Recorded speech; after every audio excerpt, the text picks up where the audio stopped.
इस कार्यक्रम के निवेदक हैं श्री दिगंबर जैन लोकुदेर तीर्थ क्षेत्र ट्रस्ट आगरा। ऐतिहासिक निर्माण में भूदान कर महापुण्य का अर्जन करें।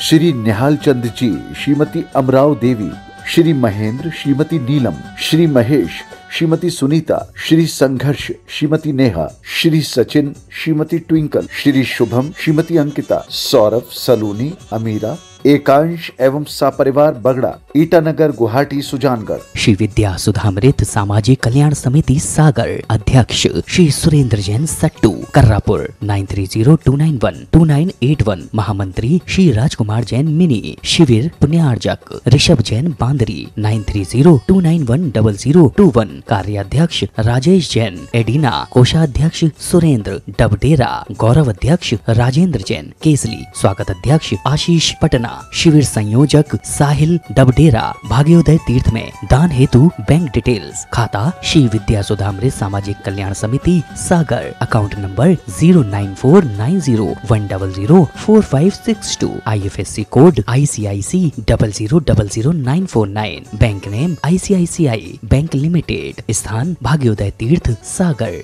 दशलक्षण महापर्व के उपलक्ष्य में CA Subhash Chandra Jain, doctor Saroj Jain प्रतिमाधारी, Renu Jain, doctor Anjali Jain प्रतिमाधारी, Aditya, Aarav, आरती, कमल, सानवी एवं कुवम निवासी सोनीपत हरियाणा। सिद्धेभ्यः जय श्री ओम नमः सिद्धेभ्यः। सर्वमंगल मांगल्यं सर्वकल्याणकारकं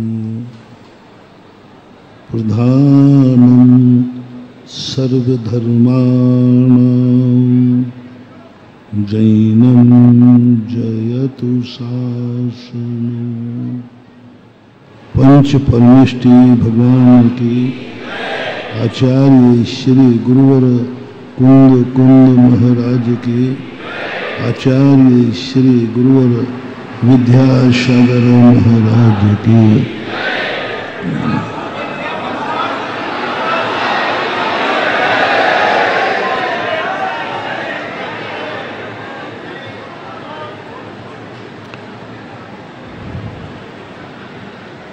क्रिया विहीन धर्म आकाश फूल के समान निरर्थक होता है। निरर्थक ही नहीं, अस्तित्वहीन होता है। क्रियाहीन धर्म दुनिया में है ही नहीं। कथन मात्र है। कहने में आता है कि धर्म अलग है और क्रिया अलग है। धर्म कभी क्रिया से अलग हो नहीं सकता,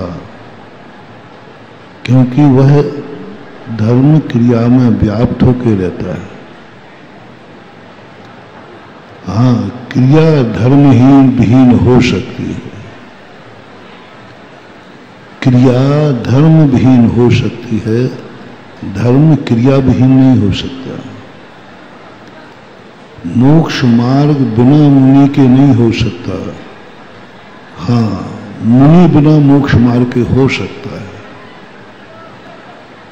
रत्नत्रय मुनि बने बिना नहीं होगा, लेकिन बिना रत्नत्रय के भी मुनि देखे जाते हैं। इसी प्रकार से धर्म कभी भी बिना आधार के नहीं रहता।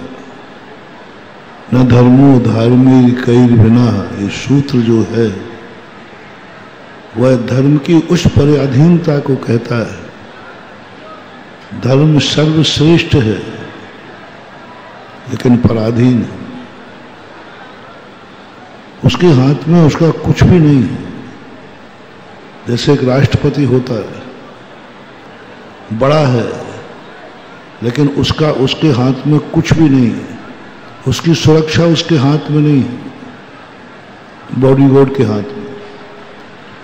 वो अपनी खुद की गाड़ी नहीं चला सकता, ड्राइवर के अधीन।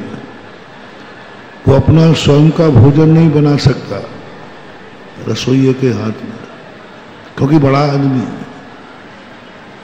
बड़ा आदमी की कोई भी क्रिया बिना पराधीन हो ही नहीं सकती। पराधीन है तभी वह बड़ा है सांसारिक दृष्टिकोण। इसी प्रकार धर्म भली बड़ा हो, लेकिन वो धर्मात्मा और धर्मात्मा के साथ धर्मात्मा दी हुई क्रिया के बिना कहीं आज तक दुनिया में धर्म देखने को नहीं आया। इसलिए क्रिया विहीन धर्म अस्तित्वहीन है और धर्म विहीन क्रिया व्यर्थ है। धर्म विहीन क्रिया तो है, लेकिन वो क्रिया व्यर्थ है। कल्याण मंदिर स्तोत्र में आया, भाव शून्य क्रिया निष्फल होती है। भाव यानी धर्म। इसलिए तुम क्रियाएं कर रहे हो सो तुम धर्मात्मा हो नहीं, लेकिन यदि तुम धर्म का अनुभव कर रहे हो तो नियम से तुम धर्मात्मा हो और क्रियावान हो। धर्मात्मा व्यक्ति क्रियावान न हो ऐसा कभी हो ही नहीं सकता, क्योंकि धर्म निष्क्रिय नहीं करता, सक्रिय करता है। धर्म वो चीज है जो हर क्रिया को सक्रिय कर देता है, उसमें जान डाल देता है, उसको प्रोत्साहित कर देता है, उसमें एनर्जी भर देता है। धर्म क्रिया में। इसलिए लोग जो कहते हैं हम तो धर्म करते हैं क्रियाएं नहीं करते, वे आकाश के फूल के समान, गधे के सींग के समान कल्पनाएं कर रहे हैं कि क्रिया विहीन भी कोई धर्म होगा, हो नहीं सकता। हर क्रिया में कहीं ना कहीं हमें धर्म खोजना है, कहीं नहीं मिलेगा। सारी दुनिया में धर्म खोज लेना, धर्म नहीं मिलेगा। धर्म कहीं मिलेगा तो धर्मात्मा में मिलेगा। इसलिए हमने एक दिन पहले दशलाक्षण के मंगल पाठ में कहा, धर्म को चौथे नंबर पर रखा और धर्मात्मा को सबसे पहले रखा।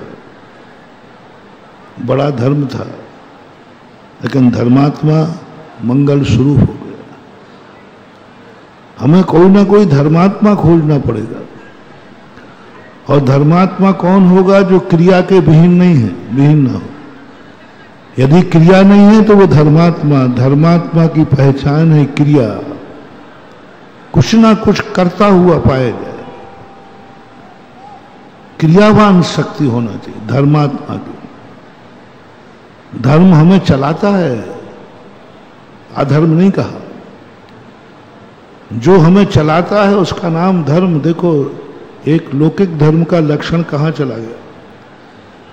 जो द्रव्य चलाता है उसका नाम धर्म रख दिया, और जो द्रव्य रोकता है प्रकृति ने उसका नाम अधर्म रख दिया। जिस कार्य के माध्यम से आपको रुकने का भाव आ जाए, समझ लेना तुम्हारे अंदर अधर्म प्रवेश कर गया। और कुछ करने का भाव आ रहा है तो वो धर्म की क्रिया है। धर्म चलाता है, सक्रिय करता है, सुलाता नहीं है, जगाता है। धर्म तुम्हारे लिए जगाएगा। धर्म तुम्हें शांत नहीं करता है, तुम्हें अनंत शक्ति भोगने के लिए तैयार करता है, निकम्मा नहीं करता। वो कहता तुम छोटी मोटी शक्ति में कहां अटके हो, बहुत तो निशानी बनाओ। धर्म वो है जो किसी ना किसी धर्मात्मा के बिना नहीं पाया जाए। धर्म अलग से नहीं होता। और धर्मात्मा वह है जो कोई ना कोई क्रिया करते हुए पाए जाए। निष्क्रिय नहीं होगा धर्मात्मा, कभी नहीं होगा, क्योंकि वो धर्मात्मा है। और धर्मात्मा सदा क्रियावान होगा। 24 घंटे में मुनि महाराज को एक समय के लिए भी निष्क्रिय नहीं कहा, सोते समय भी सक्रिय कहा है। 24 घंटे तुम कोई क्रिया करो, तुम्हारी हर प्रवृत्ति में धर्म की क्रिया दिखना चाहिए। उसी का नाम है धर्मात्मा। धर्मात्मा असंख्यात गुणी निर्जरा करता है। क्यों? हर क्रिया में धर्मात्मा, हर क्रिया में धर्म दिखना चाहिए। सो रहा है तो धर्म दिखना चाहिए। कौन सो रहा है? धर्मात्मा सो रहा है। सोने में भी धर्म। तुम्हारी सोने की क्रिया देख ले तो धर्म। साधु को सोते समय भी साधु धर्मात्मा दिखना चाहिए। एक करवट से सोना चाहिए, पीछे लगा के सोना चाहिए, अल्प निद्रालु होना चाहिए। बहुत सारे विशेषण, वहां धर्म की विशेषता है। भोजन कर रहा है तो धर्म दिखना चाहिए भोजन में। देखने वाला व्यक्ति भोजन देखने नहीं जाता है, भोजन में जो साधु धर्म कर रहा है, आश्चर्य। सामायिक में धर्म करना अलग चीज है, स्वाध्याय में धर्म करना अलग चीज है, लेकिन भोजन करते हुए धर्म होता है। झूठे मुंह भोजन कर रहा है तो भोजन का आनंद ले रहा है कि धर्म का आनंद लेता है? संसारी व्यक्ति भोजन का आनंद लेता है और धर्मात्मा धर्म का आनंद लेता है भोजन करते। सेवन तो भी न सेवदी, असेव माणो भी सेव गो हो दी, पगरण चेठा कश्यपी नय पाए रणोत्तिशो हुई। भोजन कर रहा है, सबको दिख रहा है। तुम क्या देखने गए थे महाराज को? क्या देखते हो महाराज को? महाराज क्या खा रहे हैं? इसलिए क्योंकि महाराज पे विश्वास नहीं है ना, पता नहीं क्या खा ले। नहीं, आहार देखने नहीं जाते, ये तो कहने की बात है। आहार करते समय धर्म कैसे होता है यह देखने जाते हैं। जैसे वो शोध के खा रहे हैं, शोधन करके खा रहे, हर्ष विषाद के बिना खा रहे, रस नीरस के संबंध में विचार नहीं कर रहे। वो जो समता भाव है, वह समता भाव को देखने के लिए जाते हैं और देखने में आना चाहिए। जिस साधु की क्रिया में धर्म देखने में नहीं आए, समझ लेना वो साधुता से गिर गया। चलते समय धर्म देखने में आना चाहिए। ईरिया समिति, चलना धर्म नहीं है, चलते समय जो चार हाथ देख के चल रहा है वो धर्म है। बैठ रहा है तो पीछे लगा के बैठेगा, आदान निक्षेपण समिति। लघु शंका और शौच के लिए गया है, नहीं, लघु शंका और शौच में भी धर्म होना चाहिए। लघु शंका कर रहा है उस समय साधु को धर्मात्मा होना चाहिए। शौच के लिए गया है, शौच करते हुए धर्मात्मा होना चाहिए। बहुत बड़ी गंदा कार्य है। गंदी क्रिया करते समय भी साधु का धर्म निहित होना चाहिए। उच्चार पश्वण नाम की समिति होना चाहिए। लघु शंका करते हुए भी साधु असंख्यात गुणी कर्मों की निर्जरा करता है और पुण्य का बंद करता है। लघु शंका करते हुए, शौच करते हुए पुण्य का बंद, शौच करते हुए असंख्यात गुणी निर्जरा। क्योंकि देखने में आ रहा है साधु शौच को गए हैं, उस समय भी वो धर्म का ही पालन कर रहे हैं। क्योंकि एक समिति है वो उसी समय पलती है। एक धर्म है साधु का जो उसी समय फलता है। देखो, शौच का धर्म, लघु शंका का धर्म कैसा है? जैन धर्म। लघु शंका के समय धर्म, शौच की क्रिया के समय धर्म है, धर्म बना दी। उच्चार पश्वण खेल समिति नाम होती है, वो शौच के समय ही पलती है। 24 घंटे उसका कोई नाम, वो धर्म वहीं पलेगा। वहां भी धर्मात्मा, उठते बैठते चलते फिरते जिसकी हर क्रिया में धर्म झलक रहा हो उसका नाम धर्मात्मा है। जैसे इस समय आप धर्मात्मा है।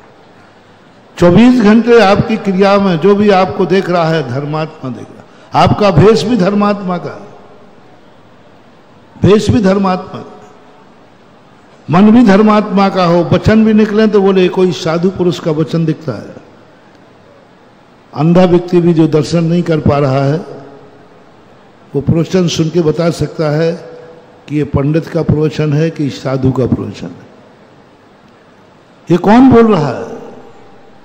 एक अंधा व्यक्ति था, वो आ रहा था तो एक जो छोटा से सबसे छोटा पुलिस वाला होता है, बोले अंधे हट जा, मर जाएगा रे, मर जाएगा, हट यहां से। दूसरी बार पीछे से मंत्री साहब आए, बोले सूरदास जी मरना है क्या? बीच रास्ते पे चलो, साइड से चला करो। तीसरे नंबर पर राजा साहब आए। राजा साहब बोले सूरदास जी कोई तकलीफ है क्या? रास्ता पार करने में, आओ हम तुम्हें पार कर देते हैं। जैसे ये शब्द कहा, सूरदास ने कहा राजा साहब आप,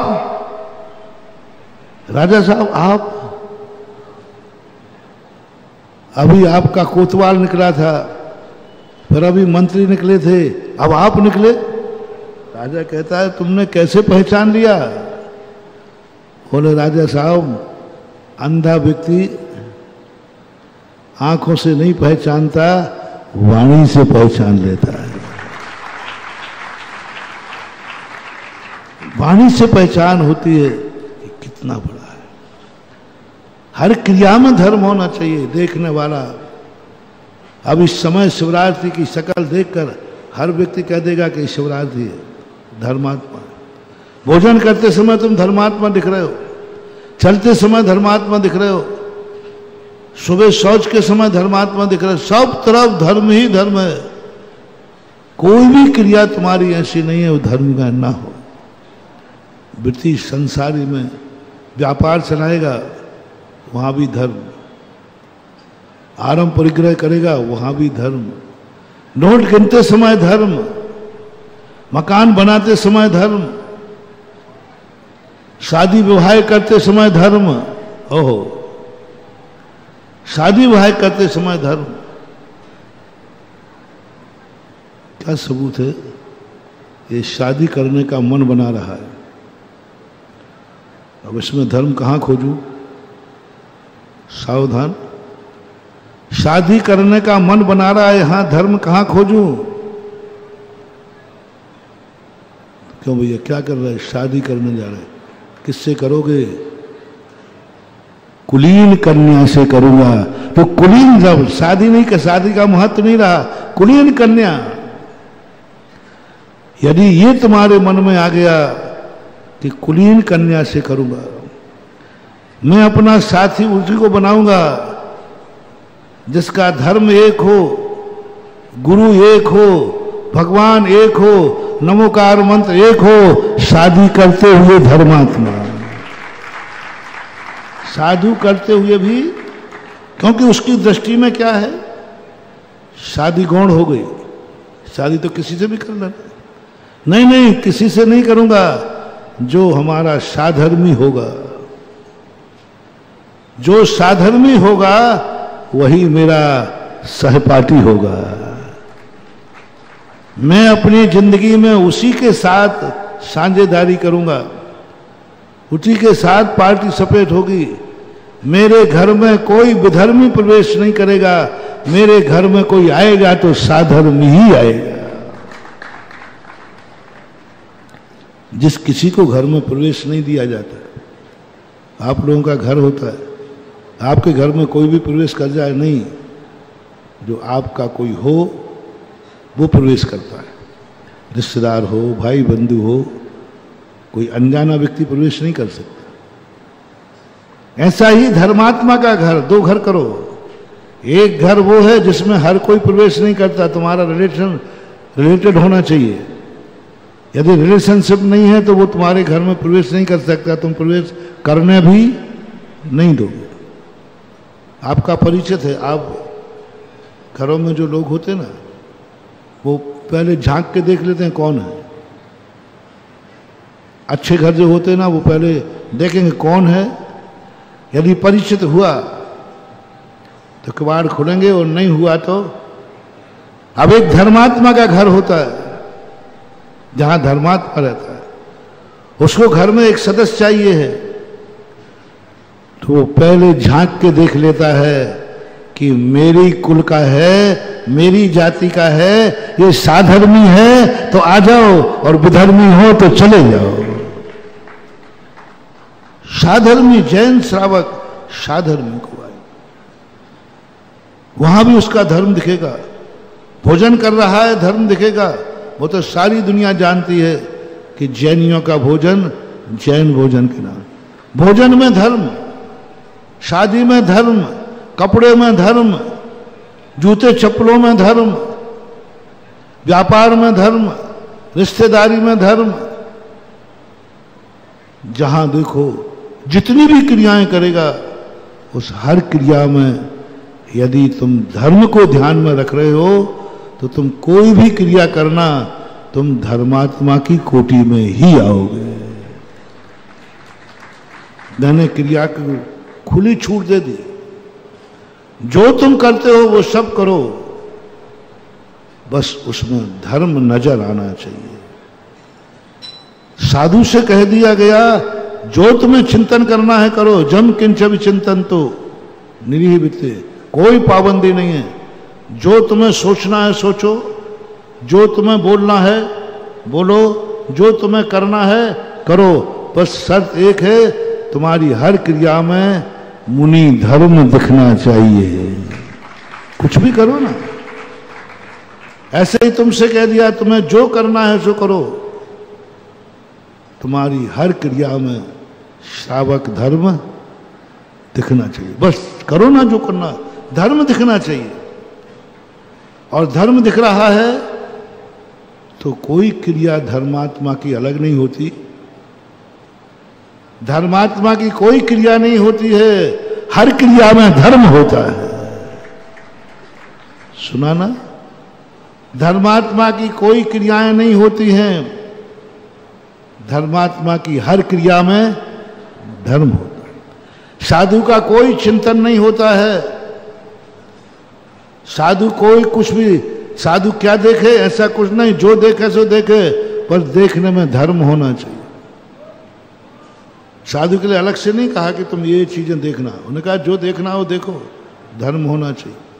जो सुनना है सुनो, धर्म होना चाहिए। जो बोलना है बोलो, धर्म होना चाहिए। ऐसे धर्मात्मा, धर्म ने कभी नहीं कहा, जैनाचार्य ने कभी नहीं कहा कि धर्मात्मा के लिए यही क्रिया करना पड़ेगी। उन्होंने कहा जो तुम कर सकते हो उस सब में धर्म दिखना चाहिए, धर्म दिखना चाहिए। एक दिन हमने पूरा इस पर प्रवचन दिया था अभी कि श्रावक की हर क्रिया में धर्म। अभी मैं उस प्रसंग को नहीं ले रहा हूं, अभी मैं ये लेना चाह रहा हूं कि मैंने जब देखो जहां देखो वहीं मुझे धर्म ही धर्म नजर आता है। अभी धर्म का प्रसंग चल रहा है, 10 धर्मों का प्रसंग चल रहा है। मैं धर्म की हर क्रिया उठाई, मैंने कही धर्म की क्रियाएं कौन सी हैं, कौन सी क्रिया है कि जो मार्दव धर्म को बता दे, कौन सी क्रिया है जो मान का बता दे। अरे मुझे धर्म की हर क्रिया में मार्दव धर्म देखने में आया, सब क्रिया। बस तुम्हें एक जिंदगी मानना है, मार्दव धर्म 2 रूप में प्रकट होता है, एक विनय के रूप में और एक कोमलता के रूप में, मृदुता के रूप में। मृदुता यानी मृदुता ने कोमलता, द्रवीभूत। जैसे हमारे आचार्य ने कहा, दुखी को देखकर जिसकी आंख में आंसू नहीं आते हैं वो आंखें नहीं, नरियल के 2 छेद हैं। ऐसी कोमलता होना चाहिए कि किसी के दुख सहन नहीं हो, अपने आंसू नहीं। मैंने एक बहुत पहले कविता लिखी थी,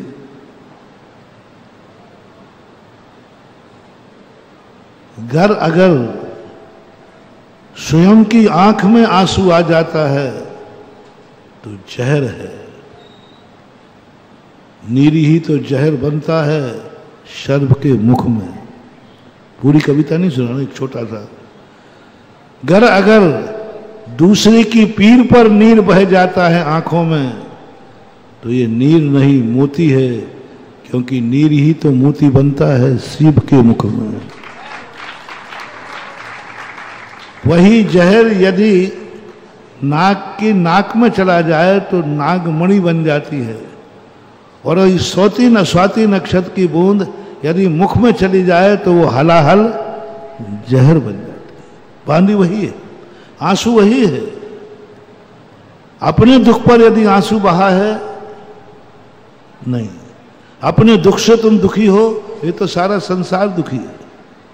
अपने दुख से तुम दुखी हो, सारा संसार दुखी है।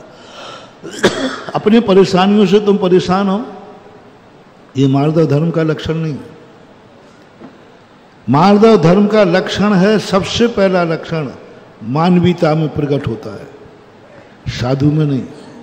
कल प्रश्न आया था ना, ये 10 धर्म तो आचार्य महाराज के हैं, साधु संतों के, हम लोगों को क्यों पलवाया जा रहा है? नहीं, लो आज धर्म की शुरुआत करता हूं। मुनिराज कोई कहीं अलग मुनि फैक्ट्री में पैदा नहीं होते, जैसे मुनिराज भी गृहस्थ के यहाँ पैदा होते हैं, उसी प्रकार धर्म का बीज गृहस्थ से ही शुरू होता है। बीज फसल नहीं है, बीज फल नहीं है, बीज वृक्ष नहीं है, लेकिन बीज के बिना ये सब कुछ नहीं है। गृहस्थों में 10 धर्म नहीं है, लेकिन गृहस्थ इन 10 धर्मों का बीज है। जैसे मुनिराज गृहस्थ में है तो वो मुनि नहीं है, लेकिन मुनिराज की उत्पत्ति का बीज कहाँ है? गृहस्थ में। गृहस्थ से ही कोई मुनि बनते हैं, गृहस्थ पूर्वक ही मुनि बनते हैं। डायरेक्ट मुनि बने हो, मुनि आ जाए तो ऐसा नहीं हो सकता। पहले हर मुनि, हर किसी आत्मा को गृहस्थ होना पड़ेगा, गृहस्थ की गोदी में जन्मना पड़ेगा, तीर्थंकर भी क्यों ना हो। तीर्थंकर को भी किसी गृहस्थ के घर में जन्मना पड़ेगा, किसी गृहस्थ की गोदी में खेलना पड़ेगा, किसी गृहस्थ की अंगुली पकड़ना पड़ेगा, तभी जाकर के वो मुनि या भगवान बन सकेंगे। गृहस्थ तो बहुत बड़ी फैक्ट्री है। भगवान बनने का रॉ मटेरियल तो तुम्हारे पास है। भगवान बनने का रॉ मटेरियल कहाँ है? आपके पास। आप किसान हैं, पका हुआ माल तो तुम्हारे पास नहीं है, रॉ मटेरियल। मुनि रूपी का रॉ मटेरियल आपके पास है। किसी बाप का बेटा ही मुनि बनेगा, किसी बाप का बेटा बने बिना आज तक कोई मुनि नहीं बना कि जब मुनि कहे कि मेरा तो बाप ही नहीं है। जिसका बाप नहीं है उसे मुनि नहीं बनाया जाएगा। बाप तो बताना ही पड़ेगा कि तुम्हारा बाप क्या है। तो मुनि बनने के लिए बाप चाहिए, मां चाहिए। गृहस्थ के बिना धर्म का कोई भी अस्तित्व नहीं। लो आज कल शाम को जो प्रश्न किया था कि आचार्य परमेष्ठी धर्म, लो आज मार्दव धर्म कहाँ बीज उत्पन्न होता है, कहाँ से शुरू होता है? जहां मानवीयता होती है, मानव नहीं, मानवता। मानव से धर्म नहीं है, मानवता में धर्म। और मानवता कौन सी? अभी आचार्य महाराज की तरफ मत जाना, हम साधुओं की तरफ मत जाना। गृहस्थ का पहला धर्म मानवता।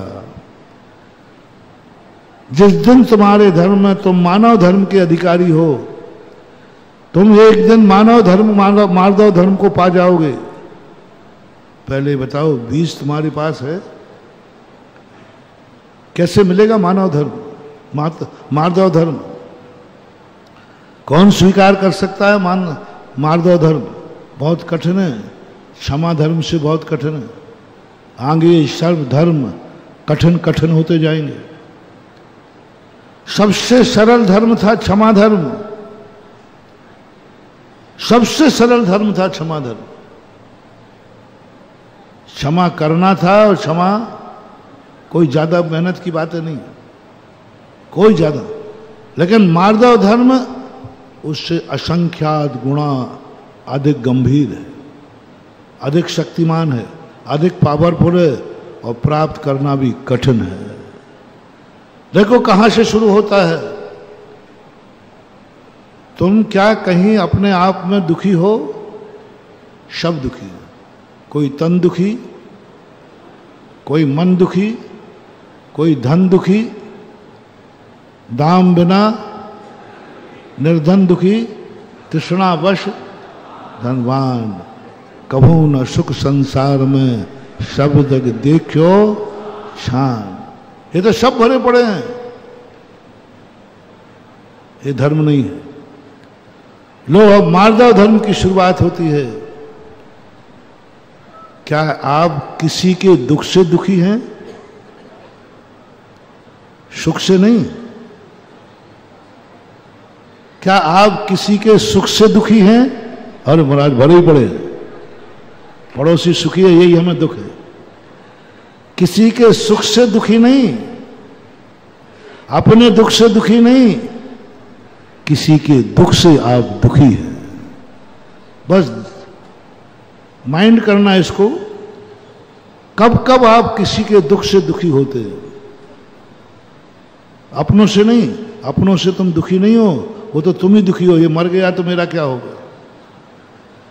ऐसी शक्ति से तुम कभी दुखी हो जिससे तुम्हारा कोई कल लेना देना नहीं था, आज भी लेना देना नहीं है, कोई मतलब नहीं है, कोई संबंध नहीं है। क्या ऐसे व्यक्ति से आप, ऐसे कोई दृश्य से आप दुखी हैं? क्या आपकी नींद हराम हुई कभी? आज मुझे नींद नहीं आ रही क्योंकि मैंने फलाने व्यक्ति को दुखी हो, उसके दुख से मैं दुखी हूं। मैं दुखी हूं पराये दुख से, पराई गरीबी से। कोई अमीर आदमी दुखी है, बोले क्यों? दुनिया को गरीब देख करके। एक पेट भरने वाला दुखी है किसी भूखे को देख करके। एक महल में रहने वाला दुखी है एक फुटपाथ पर रहने वाले को देखकर। महल में रह रहा है दुखी है क्योंकि आज एक व्यक्ति को फुटपाथ पर रहते देखा है। एक अमीर आदमी को नींद नहीं आ रही है, बोले क्यों? मैंने एक गरीब आदमी देख लिया है। किसी गरीब आदमी को देखकर नींद हराम हो जाए, किसी दुखी को देखकर तुम्हारे सारे सुख दुख में बदल जाएं, तुम सब तरफ से सुखी हो, पूरी पौवारा है, पुण्य डबालब भरा हुआ है, लेकिन फिर भी करुणा का आंसू तुम्हारी आंख में है क्योंकि मैंने एक दुखी को देखा है। जो दूसरों को दुख को देखकर दुखी हो जाता है उसी का नाम है मार्दव धर्म का वीर। कोमलता, मृदुता। बोलो कब? अपनों के प्रति नहीं। अपनों के प्रति तो शेर भी कोमल हो जाता है। जो शेर का जबड़ा होता है ना, इसी जबड़े में वो अपने बेटे को मुंह में दबा करके उसको धक्का भी नहीं लगता। बिल्ली को धक्का नहीं लगता, बिल्ली अपने बच्चों को मुंह से पकड़ के ले जाती है। यदि इतनी करुणा बिल्ली को चूहे के बच्चे पे आ जाए, इतनी कोमलता चूहे के बच्चे पे आ जाए, ऐसे ही आपकी जिंदगी में है। यदि मानवता चाहिए, मार्दव धर्म चाहिए है, थोड़ा अपने लिए बहुत रो लिया, थोड़ा दूसरों के लिए रो। अपने लिए बहुत दुखी हो गया, अपने दुख में रोगे तो आर्त ध्यान है, और दूसरे के दुख में रोगे तो धर्म ध्यान है, जिससे हमारा कोई स्वार्थ नहीं। महावीर ने सबसे पहले मुनि को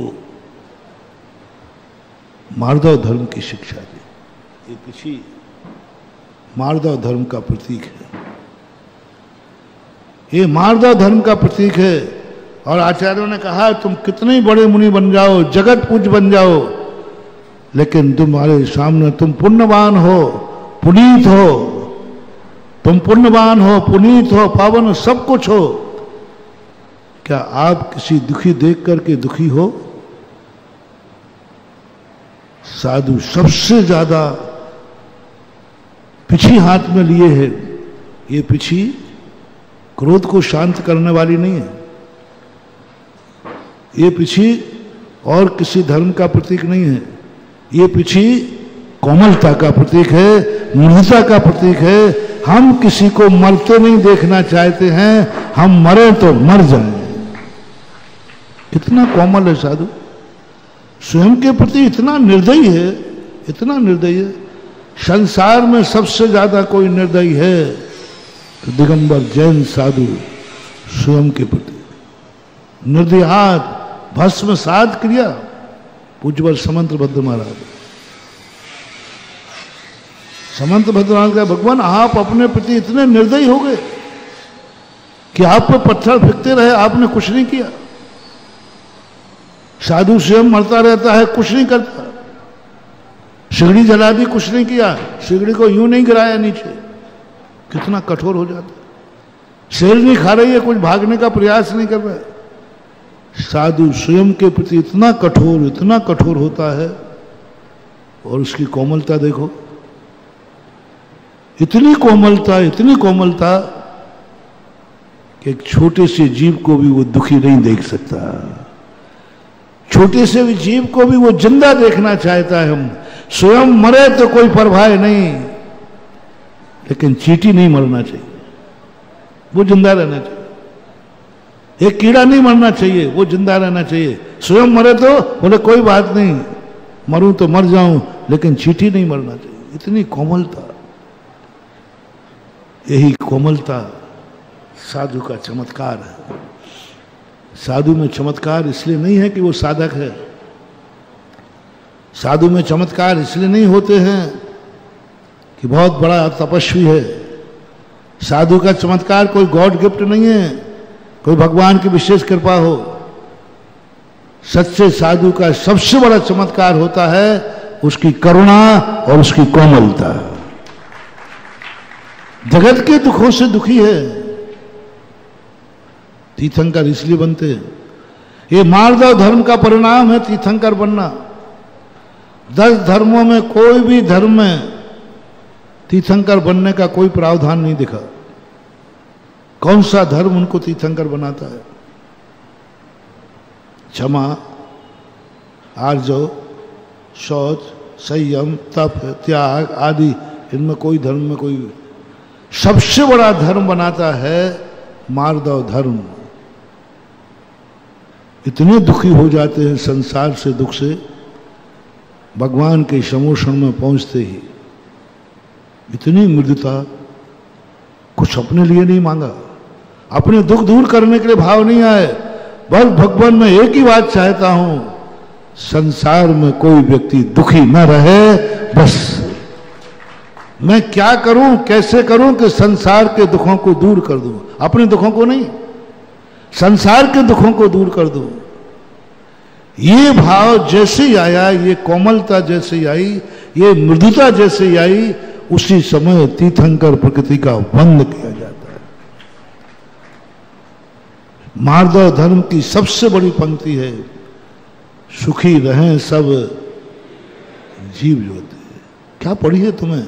अपना कल्याण करो, अपना लोटा छानो। नहीं, मार्दव धर्म कहता है मुझे बहुत दुख हो रहा है, संसार के दुखों को देख करके मैं बहुत दुखी हूं, मैं परेशान हूं।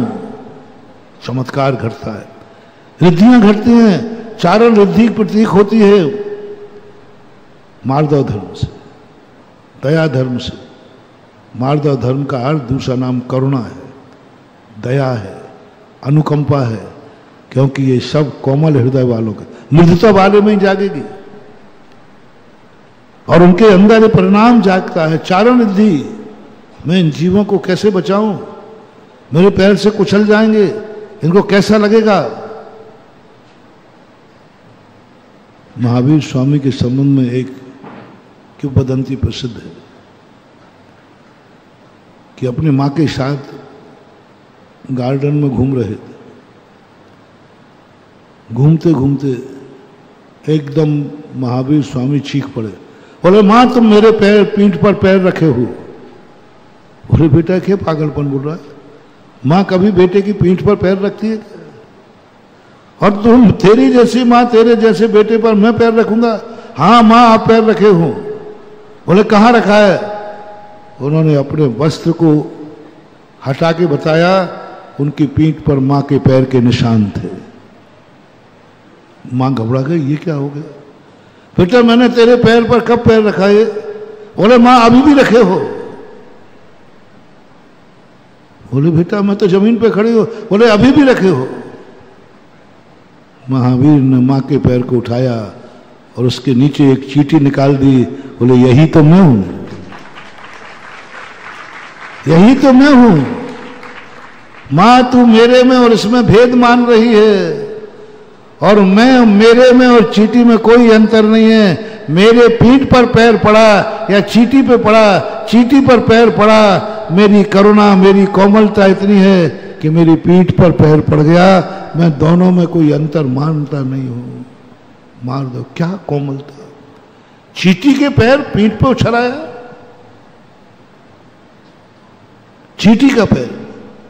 दुनिया के जीवों के दुख देख करके चारण रिद्धि प्रकट हो गई। मैं कहां जाऊं लघु शंका, मैं कहां जाऊं शौच, मैं कहां कदम रखूं? जहां देखो वहीं जीभ भरे पड़े, जहां देखो वहीं जीभ पड़े। मैं क्या करूं? ऐसी तीव्र आकुलता जागती है, इतनी मृदुता जागती है कि वो तुच्छ जीवों के दुख से भी दुखी हो गए, छोटे छोटे जीवों से दुखी हो गए। और इतना दुख हुआ बहुत, उसी समय चारण रिद्धि प्रकट हो गई। एक महाराज का चमत्कार देखना, कैसे होते हैं महाराजों के चमत्कार। आप तो कहते हो महाराज जी आपका आशीर्वाद मिला तो फलाना व्यक्ति ठीक हो गया, आपके तो गंदोदक ले गया ठीक हो गया, आपने बोल दिया तो ठीक हुआ। कुंत कुमार जी ने कल प्रश्न किया था ना, महाराज ऐसे कैसे हो जाता है? सब भी निस्वार्थ है, सब भी परहित चाहते नहीं, एक अंदर की बात है, कैसे हो जाता है? जब साधु दूसरों के दुखों से दुखी होता है, समझ लेना अब साधु में चमत्कार घटने वाला है कि वो जिस दुखी को देख लेगा उसको सुखी होना पड़ेगा, क्योंकि साधु का धर्म है, एक नैमित्तिक धर्म होता है। लोग कहते हैं कोई बेहोश पड़ा है, अस्पताल में पड़ा हुआ है, कामा में पड़ा हुआ है, उसके नाम की शांति धारा से यदि हम करते हैं तो क्या प्रभाव पड़ेगा? वो तो अनुमोदना नहीं कर रहा है। पेड़ पौधे तो अनुमोदना नहीं कर रहे हैं। पशुओं के लिए शांति धारा कराओ, पेड़ पौधों के लिए कराओ, बेहोश सबके लिए शांति धारा लिखी, मतलब उस पर क्या प्रभाव पड़ेगा? एक पेड़ के लिए शांति धारा कराइए, पेड़ को लाभ मिलेगा, मेरी गारंटी है। पेड़ के लिए शांति धारा कराइए, पेड़ को पता नहीं वो क्या जाना शांति धारा। आप शांति धारा कराइए, पेड़ सूख रहा होगा, हरा हो जाएगा। शर्त है, क्या पेड़ के दुख से आप दुखी हैं? शर्त क्या है? पेड़ के सूखने से आप दुखी हैं क्या? पेड़ के सुख से आप सुखी हैं क्या? दो शर्त चाहिए। एक वृक्ष के लिए शांति धारा का चमत्कार दिखा रहा हूं, बस दो प्रश्न के जवाब देना है। क्या आप पेड़ के दुख से दुखी हैं? क्या वो सूख रहा है तो आपको दुख हो रहा है? कैसा दुख? जैसे आपका शरीर प्रतिदिन सूख रहा हो, प्रतिदिन वजन घट रहा हो, तो आप कितना दुख होता है बोलो? चिंता। ऐसे ही पेड़ प्रतिदिन सूख रहा है, वैसा ही दुख हो जाए जैसे तुम्हारा शरीर सूख रहा है, तुम्हें दुखेगा। बस ऐसे एक शर्त है। चमत्कार देखो आज, उत्तम मार्दव धर्म का चमत्कार, कोमलता का चमत्कार, मृदुता का चमत्कार, परोपकारी जितने चमत्कार हैं वे मृदुता से जागते हैं। स्वयोपकारी चमत्कार साधना से जागेंगे, उनके लिए आगे धर्म पड़े हैं, लेकिन परोपकारी चमत्कार ऐसा चमत्कार हो जिससे दूसरे का उपकार हो, ऐसा वचन निकले कि जो दूसरे का कल्याण करे, ऐसी आंख हो जाए जिसको देख ले उसको दुख दूर हो जाए, ऐसा हाथ जिसके ऊपर उठ जाए उसका दुख दूर हो जाए, ऐसे कदम जहां जो छू ले वे उसका दुख दूर है। परोपकारी दो चमत्कार हुए, एक तो स्वयं कल्याणकारी और एक परोपकारी चमत्कार कब जागता है? जिससे पर का उपकार होता है, जगत का कल्याण होता है। उसका नाम है मृदुता, उसका नाम है मार्दव धर्म। जिन जिन को ये चाहिए कि मेरी जिंदगी में मैं दूसरों का कल्याण कर सकूं, मैं जब भी किसी की तरफ देखूं मुझे सुखी नजर आए, जब भी मैं किसी की आवाज सुनूं मुझे सुख की आवाज सुनाई, मैं हाथ उठाऊं हर व्यक्ति का दुख दूर हो जाए। यदि ऐसा परिणाम तुम्हें है, ऐसा परोपकारी तुम्हें बनना है, ऐसी चमत्कारी तुम्हें अपनी जिंदगी जीना है, तो आज के धर्म को स्वीकार कर लो, मृदुता, मार्दव धर्म। हम दूसरे के दुख से दुखी है। आप पेड़ से दुखी हैं क्या? किसी पेड़ से दुखी हैं क्या? वो सूख रहा है,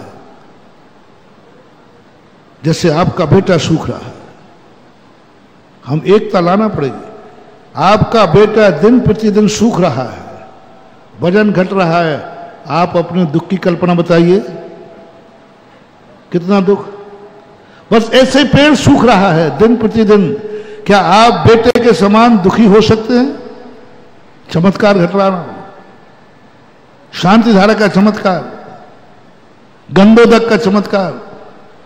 पर आपको शर्त रखना है कि बेटा सूख रहा था, तुम सूख रहे थे, परिवार का कोई व्यक्ति सूख रहा था, उतने तुम दुखी क्या पेड़ के सूखने पर हो रहे हो? क्या इतनी कोमलता तुम्हें है? यदि हो जाए तो आज चमत्कार भी हो जाए। दूसरा, क्या पेड़ का हरा होने से आप खुश होंगे? उतने ही खुश जैसे आपका बेटा स्वस्थ होके लौटा, स्वस्थ होके लौटा, आप खुश हो।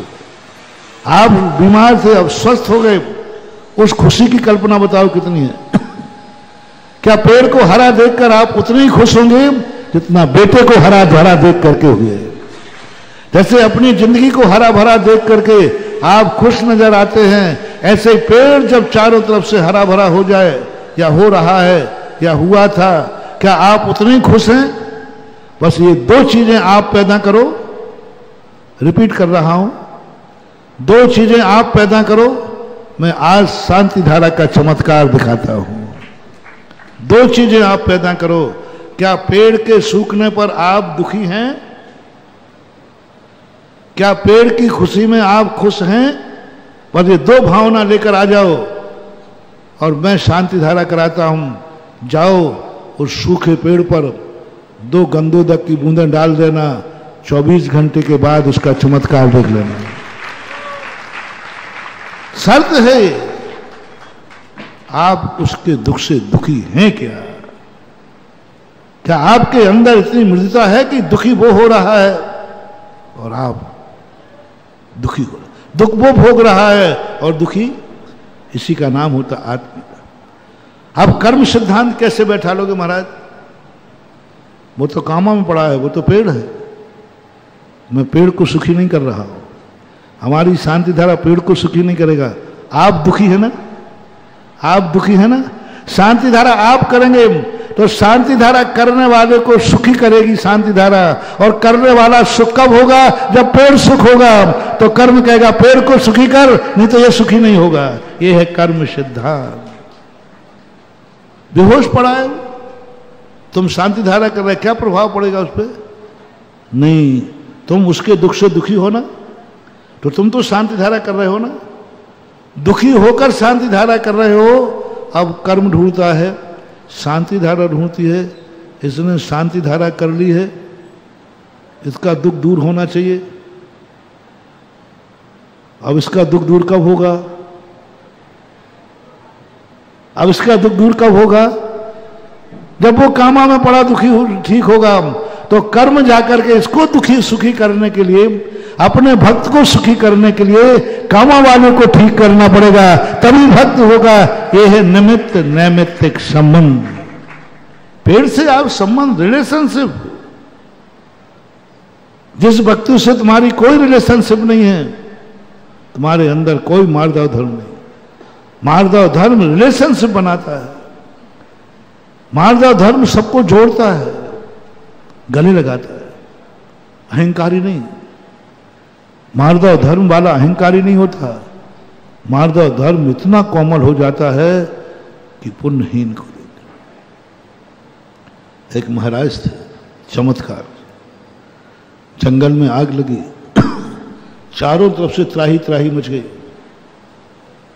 मार्दव धर्म जागा, वो भी स्वयं उसी जंगल में थे।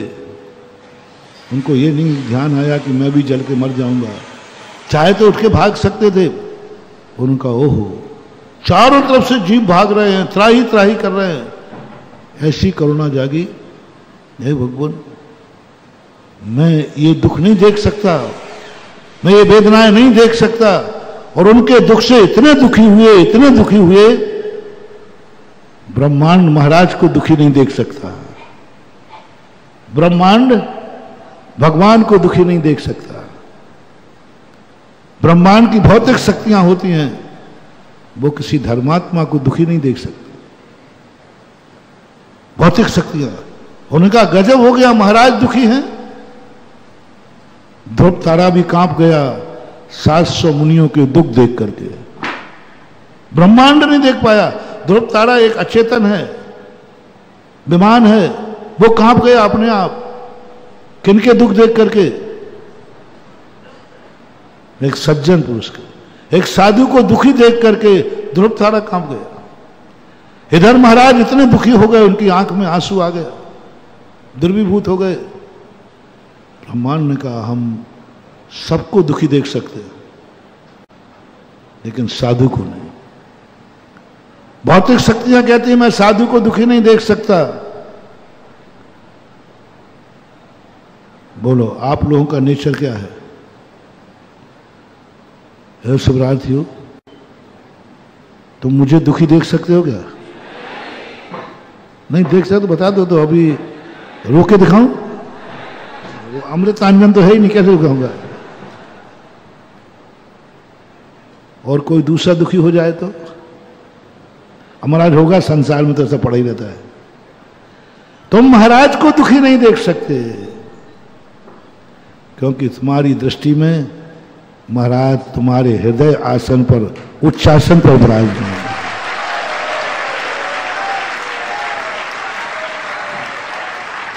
कोई भी व्यक्ति धर्मात्मा का लक्षण है, दुनिया के दुखों से दुखी हो या ना हो, लेकिन अपनों से बड़े और पूज्य होते हैं, उनके दुख से जरूर दुखी हो जाता है, बहुत दुखी हो जाता है। ब्रह्मांड की शक्तियां भी देखा, आज महाराज दुखी हैं, महाराज की आंख में आंसू हैं। चलो महाराज के ऊपर संकट आया होगा, दूर करने चलते हैं। किसी ने कहा उनके ऊपर कोई संकट नहीं है, वे इस जंगल में जो जीव जल रहे हैं उनके दुख से दुखी हैं हम। अब ब्रह्मांड की शक्तियां कहती हैं महाराज को सुखी देखना है तो जंगल की आग बुझाना पड़ेगी, इन जीवों को सुखी करना पड़ेगा, इन जीवों को सुखी करना पड़ेगा। तुरंत देवराज ने आदेश दिया, महाराज को सुखी देखना है तो जंगल के जानवरों को सुखी देखो, जाओ जल्दी आकाश से पानी बरसाओ, तभी महाराज सुखी होंगे। लो साहब, महाराज को सुखी करने के लिए पानी बरसा, जंगल के सारे जानवर सुखी हो गए। एक बहुत अच्छी बात, संस्मरण आ गया इसमें। और महाराज का चमत्कार देखो, कोई रिद्धि नहीं थी, किसने चमत्कार कर दिया? किसने सारे जंगल के जानवरों की आग बुझा दी? किसने अकाल में पानी बरसा दिया? आज के मृदुता ने, मृदोर भावो मार्दवम, मृदाव मार्दव जो भाव था, करुणा का जो भाव था, उसने चमत्कार कर दिया। महाराज को सुखी करना है तो जीवों को दुखी सुखी करना पड़ेगा, करना पड़ा। एक बार इसी से जुड़ा हुआ एक बिना नाम लिए बताता हूं, एक तीर्थ क्षेत्र था, उस तीर्थ क्षेत्र पर सड़क नहीं थी, 12-13 किलोमीटर मूल सड़क से दूर था। वो बहुत प्रयास किया, मंत्री ने कहा बोले साहब मैं नहीं डाल पाऊंगा, ऐसा कोई प्रोटोकॉल नहीं है किसी तीर्थ क्षेत्र के लिए सड़क डाली जाए, प्राइवेट तीर्थ क्षेत्र के लिए कोई सड़क नहीं डलती। बहुत प्रयास किया, एक मुख्यमंत्री बने, उनके पास गए, बोले साहब कानूनी नहीं है कि सड़क डले, एक उपाय है, तुम उस तीर्थ पर एक कार्यक्रम करो और मुझे आमंत्रित करो। ये प्रोटोकॉल है कि मुख्यमंत्री जहां जाना है वहां रास्ता ठीक होना चाहिए।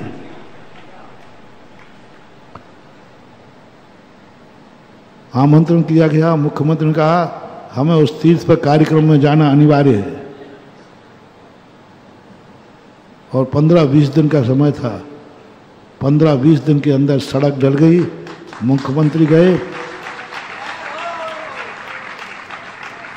अब मुख्यमंत्री को ले जाना है तो सड़क डलेगी, अब चला सड़क प्राइवेट हो चाहे, अब वो सड़क तुम्हारे तीर्थ को नहीं डली, वो सड़क मुख्यमंत्री के डली।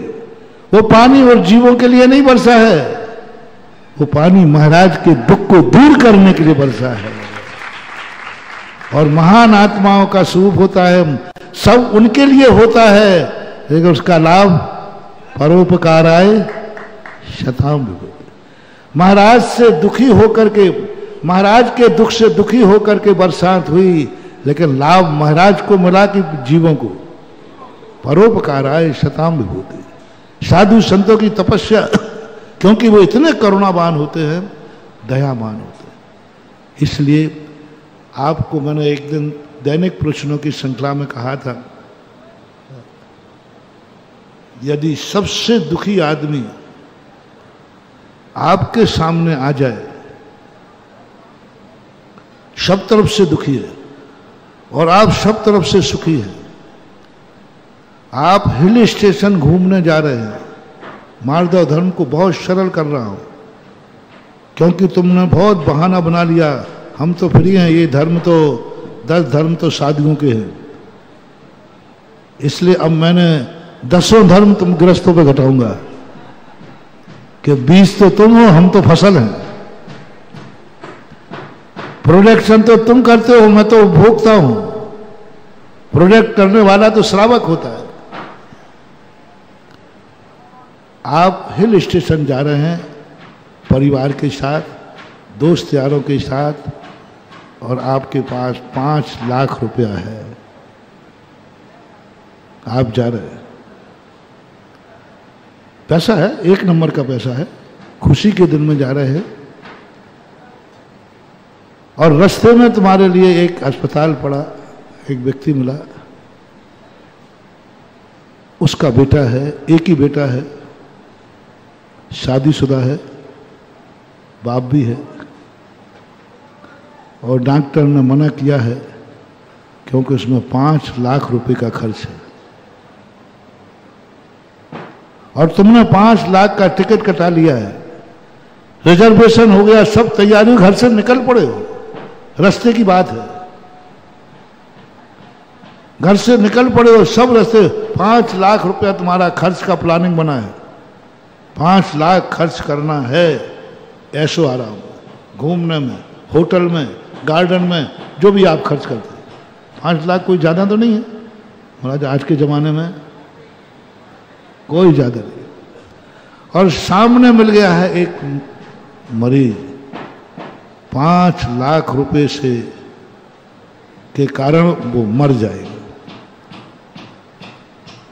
और माँ रो रही है, ये मर गया तो मैं निपुती हो जाऊंगा, पत्नी रो रही है कि मर जाएगा तो मैं विधवा हो जाऊंगा, बच्चे रो रहे हैं कि मर जाएगा तो मैं अनाथ हो जाऊंगा, मेरा घर सब कुछ उजड़ जाएगा, कुछ भी नहीं बचेगा, हम सबको भी मरना ही पड़ेगा, क्योंकि उनके पास 5 लाख रुपया नहीं है। परीक्षा का बहुत बड़ा चार्ज। बोलो, घूमने की प्लानिंग, परिवार साथ है, दोस्त यार साथ है, बहुत अच्छा मौसम है, छुट्टी का दिन है। बोलो, क्या आपके अंदर मृत्यु जागेगी? क्या आप कह सकते हो यात्रा स्थगित करता हूं और इस बेटे को बचाता हूं? यात्रा करके पाप ही कमाओगे। यदि यात्रा करने का भाव हुआ है तो लो सुन लीजिए, ये पापानुबंधी पुण्य है, ये रावण का पुण्य है। वही 5 लाख रुपया तुम्हें कौड़ी कौड़ी को मोहताज करेंगे। जो 5 लाख रुपया अभी तक नहीं, तुम्हारे ऐशो आराम में बाधा नहीं डाल रहा हूं, अभी तक तो कोई बाधा नहीं दी। अब यदि तुमने उस करुणावान उस जीव को छोड़ करके और यदि तुम हिल स्टेशन चले गए तो यही 5 लाख रुपया पापानुबंधी कहलाएंगे और तुम्हें ऐसा पाप का बंद कराएंगे कि एक एक कौड़ी को मोहताज होगे, क्योंकि तुम इतने कठोर हो गए। पेट की रोटी नहीं छीन रहा था, ऐसो आराम, कोई मर नहीं जाते। मौज मस्ती के लिए, मौज मस्ती के लिए तुम इतने कठोर हो गए, इतने कठोर हो गए। अरे दुनिया मरती रहती, मरती रहे, हम अपनी मौज मस्ती में। मानवा मत करना रे गलती इतनी। दुनिया मरे तो मरती रहने दो, हम तो मौज मस्ती जा रहे हैं। यदि तुम्हारे मन में मार्दव धर्म जागा होगा, तुम कहोगे कि नहीं, यात्रा स्थगित है। मैं 5 लाख रुपए से एक जीव को नहीं बचा रहे हो, एक मां को निपुति होने से बचा रहे हो। एक मां को निपुति होने से बचाया है। और यदि चले जाते तो तुम्हारा वो 4 दिन का ऐशो आराम, मां को निपुति जिंदगी भर रोएगी। वे 5 लाख रुपया तुझे अभिशाप देंगे, रे दुष्ट, रे पापी। ये मां बेटा जिंदगी भर अभिशाप देगा कि मेरे सामने 5 लाख रुपया लेके गया, 4 दिन में मिटाए आया और बेटे को जीवित कर देता तो मैं निपुति होने से बच जाता। एक विधवा होने की कीमत कितनी है? विधवा होने का दुख कितना है बताओ। अपनी पत्नियों से पूछ लेना, अपनी पत्नियों से पूछ लेना कि विधवा का दुख क्या होता है। नाम सुनते ही कांप जाएगी। होना जाना तो बात, होना जाना बात तो विधवा की कल्पना, विधवा होने का शब्द, उसका चेहरा देखना। विधवा शब्द ही इतना खतरनाक है। उस दुख के लिए आप 4 दिन में मौज मस्ती करके आ गए, एक जिंदगी को विधवा होने से बचा सकते। अनाथ के लिए 2 बच्चे अनाथ हो गए, बालक थे, छोटे बच्चे थे। बच्चों का अनाथ बना, बच्चों से पूछना, बेटा हम मम्मी पापा दोनों मर जाए तो तुम्हें कितना दुख होगा, पूछना थोड़ा। कोई दुख की सीमा नहीं। क्या तुम ऐसे में दुखी हुए हो? बोलो, ये आचार्यों का धर्म है, हम साधुओं का धर्म है कि ये मार्दव धर्म ग्रस्तों का धर्म है? पूजा में पढ़ना, उसमें कोमलता शब्द आया है। मार्दव धर्म में कोमलता शब्द है, मृदुता शब्द है।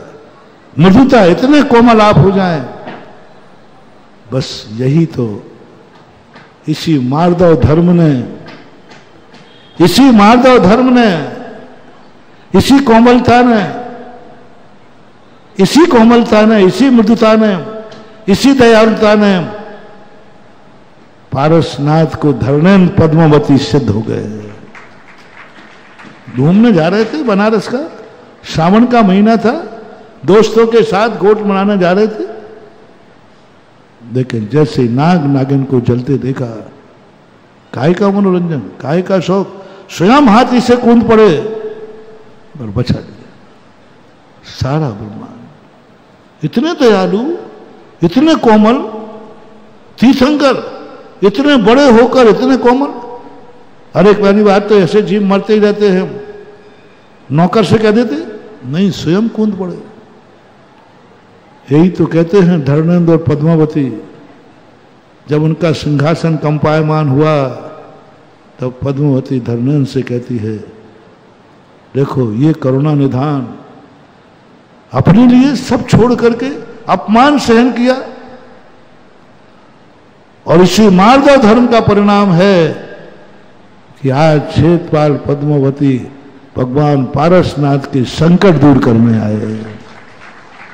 यदि तुम चाहते हो कि हमारे संकट में देवता आवे, तुम चाहते हो कि हमारे संकट में कोई मुझे बचाने वाला आवे, तो तुम्हें आज का मार्दव धर्म अपनाना पड़ेगा। क्या तुम दूसरे के दुख से दुखी हो? क्या तुम किसी दूसरे के दुख से दुखी हो? बस आज का मूल पॉइंट। क्या तुम इतने द्रवीभूत हो? क्या मार्दवता आपके अंदर जागी है? यदि जाग रही है, किसके प्रति? हर जीव के प्रति, एक इंद्रिय के प्रति, दो इंद्रिय के प्रति, तीन इंद्रिय के प्रति, चार, किसी के प्रति भी आपके अंदर वो मृदुता आना चाहिए, वो कोमलता आना चाहिए। और इस कोमलता से इतने चमत्कार होंगे, तुम एक के काम आएंगे, हजार तुम्हारे काम आएंगे। तुम एक बार काम आओगे, वो हजार बार काम आएगा। तुम किसी को 2 कदम साथ तो चलाओ, 1000 कदम तुम्हारे साथ चलेंगे। तुम 1 कदम किसी दुखी के साथ तो चलो, सुखी के साथ तो दुनिया चलती है, सुखियों के साथ तो दुनिया घेरा लगा लेती है। सुख लोगों का, पुण्यवान लोगों के पीछे तो दुनिया चलती है। जिसके सब कुछ है उसकी सारी दुनिया है। कभी किसी अपने दुखों में तो बहुत आंसू बहाए हैं, बहुत आंसू बहाए मानो। कभी किसी के दुख में आंसू तुम्हारी आंख में आ जाए तो ये मोती बन जाएगा। अपनी गरीबी पर तो बहुत रोए हैं, कभी किसी गरीबी पर। मैं हमेशा कहता हूं, मार्दव धर्म का अधिकारी मंदिर में हमारे यहां 3 नमस्कार करने को कहा गया। पहला नमस्कार भगवान के लिए, पहला नमस्कार भगवान के लिए। दूसरा नमस्कार अपने लिए, अपनों के लिए। दूसरा नमस्कार अपनों के लिए और अपने लिए। तीसरा नमस्कार उन पापवान, उन पुण्यहीनों के लिए जो भगवान तक नहीं पहुंच सकते हैं, उनके कल्याण के लिए तीसरा नमस्कार होना चाहिए। पूजा में मार्दव धर्म। तीसरा नमस्कार मार्दव का प्रतीक है। भगवान, मैं आप महान हैं, मैं आपको नमोस्तु करता हूं। मैं सुखी रहूं, मेरा परिवार सुखी रहे, मैं आपको नमोस्तु करता हूं। भगवान, मैं जैन हूं, मार्दव धर्म भी मेरा है। एक नमस्कार उन दुखियों के लिए जो इतने दुख के मारे हैं कि वो तेरे दरवाजे तक भी नहीं आ सकते। बस इतना सुख उनको दे दे, कम से कम घर से उठकर तेरे दरवाजे तक आ जाए। एक नमस्कार उनके लिए। कभी शांति धारा कराई तुमने अपनों के लिए, अपने लिए, अपनों के लिए। कभी ऐसे व्यक्ति के लिए शांति धारा कराओ। रास्ते में किसी को दुखी देखा है, पर भगवान आज की शांति धारा उनके लिए। और चरम सीमा का मार्दव धर्म बता दूं, तुम्हारा मार्दव धर्म, तुम्हारी कोमलता, तुम्हारा परम दुश्मन। तो एकाएक कोई संकट आ गया और दुश्मन है तुम्हारा, सर्वनाश करने वाला है। क्या अपने दुश्मन के संकट को देखकर, अपने दुश्मन को संकट में देखकर तुम्हारे मन में क्या जागता है? संकट में देखकर, संकट में देखकर, दुश्मन है अभी तो मैंने सामान्य जीवों जो ना तुम्हारा दुश्मन था ना कुछ था, एक और उत्कृष्ट मार्दव धर्म तुम्हारा दुश्मन है और वो संकट में पड़ा हुआ है, उसको देख कर क्या तुम्हारा भाव आया, भगवान भली मेरा दुश्मन है लेकिन संकट तो संकट होता है, काश यही संकट मेरे ऊपर आता, आज मेरे दुश्मन पे आया है, नहीं मैं दुश्मनी भूलता हूं और आज दुश्मन के संकट दूर करने के लिए शांति धारा करता हूं। दुश्मनी एक तरफ है और संकट एक तरफ है। महाभारत के अंदर एक प्रसंग आया, दुर्योधन के लिए किरातों ने बंदी बना लिया, किरातों ने बंदी बनाया दुर्योधन की उद्दंडता से। जब धर्मराज वहीं वन में थे, धर्मराज को पता चला, बोले जाओ भीम, दुर्योधन को किरातों ने बंदी बना लिया है, उसको छुड़ा के लाओ। चारों पांडव तो खुशी मना रहे थे, अच्छा रहा इसको ऐसे ही मिलना चाहिए, बहुत खुशी मना रहे थे। लेकिन उधर धर्मराज दुखी हो गए, भैया आप क्या करा, उस दुष्ट को जिसने लाक्षागृह में आग लगा के मारने का भाव किया, और दुष्ट को जिसने धूत क्रीड़ा छल कपट से खेल करके वनवास भेज दिया, और दुष्ट को जिसने पांचाली का चीरहरण किया, और दुष्ट के लिए बचाने जाओ, नहीं भैया। अर्जुन ने कहा, तो अर्जुन ने कहा दुष्टों का संहार करने के लिए गांडीव धनुष है, दुष्टों को बचाने के लिए नहीं भैया। नकल सहदेव तो दोनों भाइयों के पीछे छुप गए। धर्मराज कहते हैं यही तुम्हारी कठोरता है, मैं धर्मराज हूं, मैं अपना भाला उठा के जाता हूं, मैं दुर्योधन को छुड़ाऊंगा। है ना, दुश्मन के कष्टों से दुखी हो गया, दुश्मन के बंदी बनाने से धर्मराज दुखी हो गए। बोले दुश्मन दुश्मन कैसी भी हो, दुश्मनी अलग चीज है और भाईचारा अलग चीज है। काश तुम्हारा भाई ऐसा हो जाए तो तुम लोग क्या करोगे? हम तो दुश्मन की बात कर रहे हैं, तुम्हारा भाई जिस भाई से तुम्हारी थोड़ी बहुत हिस्सा बांट करने में राग द्वेष हो गया था, और एक भाई को गड़बड़ हो जाए तो तुम क्या करोगे? एक बहुत बड़ा उदाहरण आज पंचम काल में देखने को मिला मुझे। उन जैसी लड़ाई लड़ाकू भाई नहीं देखे मैंने, उन जैसे लड़ाकू भाई नहीं देखे मैंने। बहुत लड़ाइयां देखी।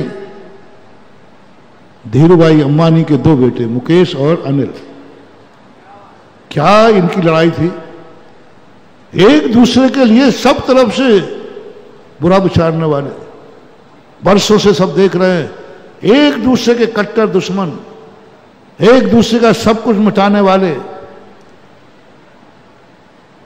पक्का था। लेकिन क्या गजब की बात आई, जब एक छोटे भाई के ऊपर संकट आया, बैंक के कोई कर्जे की कुर्की की बात आई, बड़ा भाई दुश्मनी भूल करके और भाई को 200-250 करोड़ रुपया देकर बचा लिया। ये है मृदुता। दुश्मनी तो सब में होती है, लेकिन भाई भाई का मृदु हो गया। बनी मोह से जागा, दुश्मन था, कट्टर दुश्मन थे दोनों, लेकिन जब भाई आई, महानुभाव, दुश्मनी करो तो ऐसी दुश्मनी करना कहीं मित्रता की गुंजाइश बना के रखना। काश ऐसी दुश्मनी मत कर लेना, कल गुरु भी बीच में आ जाए तो दुश्मनी ना टूटे। कम से कम दुश्मनी करना, काश इतनी गुंजाइश रखना कि यदि बीच में गुरु आ जाएंगे तो जरूर दुश्मनी टूट जाएगी। कहीं बीच में धर्म आ जाएगा, दुश्मनी टूट जाएगी। कभी बीच में भाईचारे की बात आ जाएगी, इज्जत की बात आ जाएगी, तो हम भाई भाई की भी दुश्मनी भूल जाएंगे। और भूल गया दुश्मनी, वो थोड़ी बहुत राशि नहीं, 250 करोड़ रुपया अपने भाई को पता नहीं चलने दिया और जाके बैंक में भर के आ गया। जब पता चला कि भाई की संपत्ति कुर्की होने वाली है, खून खून ये कहलाता है। खून कितना भी खून से लड़े, लेकिन कहते हैं घोड़ा जब टूटता है तो पेट की तरफ टूटता है। यह है ओरिजिनल खून, यह है ओरिजिनल खून कि विपदा आने पर भाई ने जाकर बैंक में पैसा भर दिए, वो भाई सोचता रहा ये कैसे हुआ, कुड़की तो होना थी। ओहो, अरे लड़ो तो ऐसे लड़ो, और भाई के काम आओ तो ऐसे आओ, ये जगत को दिखा दिया। तो ऐसी माधुता, ऐसी मृदुता जिसके अंदर जाग जाती है, वह कहलाता है, यह है गृहस्थों का धर्म। साधुओं का भी है, साधु का तो है ही, मैंने बता दिया। अब दूसरा रूप इसका प्रकट होता है। पहला रूप हुआ पुण्यहीन को देखकर मोटिवेशन, पुण्यहीन को देखकर तुम पुण्यवान हो। पुण्यहीन को देखकर कैसा लग रहा है? पैर से कुचलने का भाव आ रहा है कि उठाकर गले लगाने का भाव आ रहा है? उसे पैर से कुचलने का भाव आ रहा है कि अपने जैसा बनाने का भाव आ रहा है? आप पुण्यवान हैं, आपका भविष्य भी पुण्यवान रहेगा, ये घोषणा कर रहा हूं। मार्दव धर्म आपका भविष्य निर्णायक है। मार्दव धर्म आपका भविष्य का भविष्य की घोषणा करने वाला है। मार्दव धर्म सर्वज्ञ है। आप सुखी हैं, कल भी रहोगे कि नहीं? आप धनी हैं, कल भी रहोगे कि नहीं? आप पुण्यवान हैं, कल भी रहोगे कि नहीं? ये घोषणा चाहिए है तो मैं एक छोटा सा मंत्र दे रहा हूं कि आपको दुखी व्यक्ति को देखकर कैसा लग रहा है। बस यदि दुखी व्यक्ति को देखकर आप दुखी हो गए, जाओ, कल भी तुम सुखी रहोगे। इस कार्यक्रम के निवेदक थे श्री दिगंबर जैन लोकोदेर तीर्थ क्षेत्र ट्रस्ट आगरा। ऐतिहासिक निर्माण में भूदान कर महापुण्य का अर्जन करें। श्री निहाल चंद जी, श्रीमती अमराव देवी, श्री महेंद्र, श्रीमती नीलम, श्री महेश, श्रीमती सुनीता, श्री संघर्ष, श्रीमती नेहा, श्री सचिन, श्रीमती ट्विंकल, श्री शुभम, श्रीमती अंकिता, सौरभ, सलूनी, अमीरा, एकांश एवं सापरिवार बगड़ा, ईटानगर, गुवाहाटी, सुजानगढ़। श्री विद्या सुधामृत सामाजिक कल्याण समिति सागर अध्यक्ष श्री सुरेंद्र जैन सट्टू कर्रापुर 9302912981। महामंत्री श्री राजकुमार जैन मिनी। शिविर पुण्यार्जक ऋषभ जैन बांदरी 9302910021। कार्याध्यक्ष राजेश जैन एडिना। कोषाध्यक्ष सुरेंद्र डबडेरा। गौरव अध्यक्ष राजेंद्र जैन केसली। स्वागत अध्यक्ष आशीष पटना। शिविर संयोजक साहिल डबडेरा। भाग्योदय तीर्थ में दान हेतु बैंक डिटेल्स। खाता श्री विद्या सुधामृत Samajik Kalyan Samiti Sagar. Account number 0949010045562। IFSC code ICIC 0000949। Bank name ICICI bank limited. स्थान भाग्योदय तीर्थ सागर। दशलक्षण महापर्व के उपलक्ष्य में CA Subhash Chandra Jain, doctor Saroj Jain प्रतिमाधारी, Renu Jain, doctor Anjali Jain प्रतिमाधारी, Aditya, Aarav, आरती, कमल, सानवी एवं कुवम निवासी सोनीपत हरियाणा।